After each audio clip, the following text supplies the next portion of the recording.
किसी गांव में एक गरीब लड़का अर्जुन अपनी माँ के साथ रहता था। उसकी माँ बीमार रहती थी और अर्जुन दिन रात मेहनत करके उनके लिए खाना जुटाता था। लेकिन उसकी कमाई इतनी नहीं थी कि वह दवा खरीद सके। एक दिन अर्जुन जंगल में लकड़ियाँ काटने गया।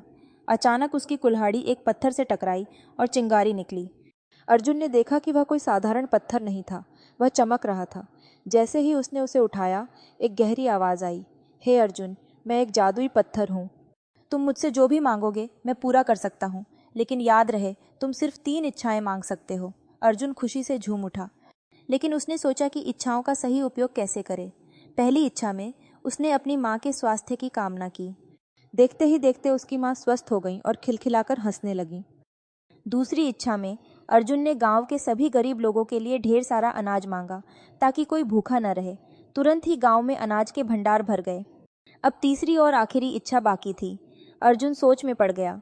वह खुद के लिए धन दौलत मांग सकता था, लेकिन उसे एहसास हुआ कि सच्चा सुख धन से नहीं, बल्कि मेहनत और परोपकार से मिलता है। उसने तीसरी इच्छा में मांगा, इस पत्थर की शक्ति को हमेशा के लिए उस व्यक्ति को देना जो निस्वार्थ भाव से दूसरों की मदद करे। पत्थर मुस्कुराया और स्वर्ण में बदलकर आकाश में विलीन हो गया।